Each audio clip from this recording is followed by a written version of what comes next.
Welcome to another JournalNow.com high school football video. My name is Joe Serrera, and I'm joined right now by Glenn Bobcats head coach Antwon Stevenson. Thank you for joining us, Coach. I appreciate you having me. Your team, the Bobcats, they're 1-0 in the Central Piedmont 4A Conference, 2-1 overall. You won the conference in the spring. Do you feel like you guys get the respect you deserve? Seems like you're a little bit under the radar, and I'm probably guilty of that as anybody else. But how do you feel like your team is being treated? I don't know. Yeah, I'm not. I mean, I think the kids will be a person to ask more so than me. I don't keep up with the social media stuff. That stuff would drive you crazy, man.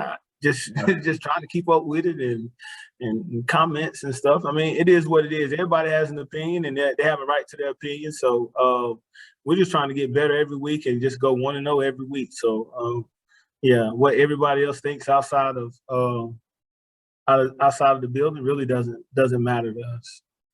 You guys went out and tested yourselves non-conference. You went down to Charlotte, played Julius Chambers, school formerly known as Vance. Played a great first half against them. What did you learn from your team in that game? We're there. That's what I learned. And football is a game of about 6 or 7 plays. Mm-hmm. And if 6 or 7 of those plays go in your favor, most of the times you'll come out victorious. Those plays didn't go in our favor against Chambers, and they came out victorious. But our guys battled with Cam going out early, and our guys still staying the course and didn't drop their head. I saluted them for that. But yeah, man, it's still early in the season. Still have a long ways to go. So. Yeah, it was just one of those games in which chips didn't fall where we wanted them to. Yep. You mentioned the injury to your quarterback, Camden Coleman. What's the latest on him, or what can you share with us on him? He goes back to the doctor today, Wednesday. He goes back to the doctor today, and he gets that's his follow up and see where he's at. He is out of the sling, so that's a good thing. And the doctor will at that point tell him whether or not he has to have surgery.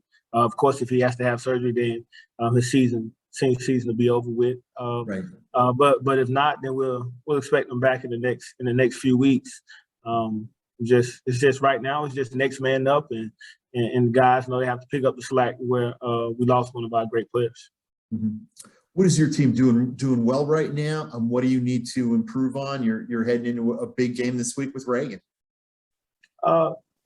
Turnovers will always be a big deal. And playing well on special teams is huge. Our defense has always been good and has always kept us in a lot of ball games. And so we'll definitely lean on the defense with our quarterback not being as seasoned as Cam was. Right. So we'll lean on defense and we'll run the ball and we'll throw it here and there and. Be great in the kicking game, because I think that'll be the telltale of the game. Mm-hmm.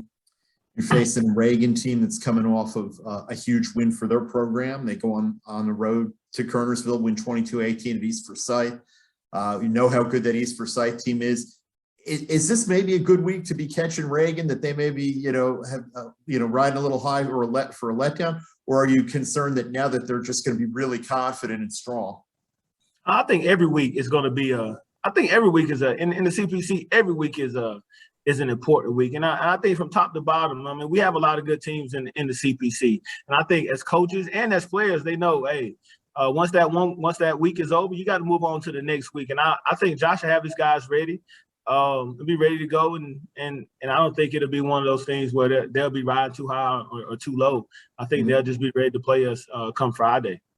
What do you see from that Reagan Raiders team when you look at the film on them to get ready?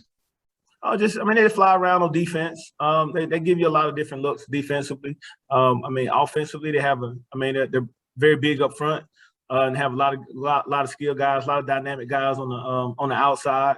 Those guys get the ball in their hand. They break a couple of tackles and it's to the house with the type of speed that they have out there. Very, very athletic. And along with that athletic ability, they're very big up front, both on the offense and defensive line. You mentioned turnovers and special teams play. Any other keys to this game for your Bobcats? Just we need to go in the game understanding that, hey, this is another big CPC opponent. Don't be too high going in. Don't be definitely gonna be too low. Right. But yeah, just everybody do their 111. I think we'll be fine. Another big game. Wish you nothing but luck on Friday night going forward. And thank you for taking the time to talk to us once again. I appreciate you having me.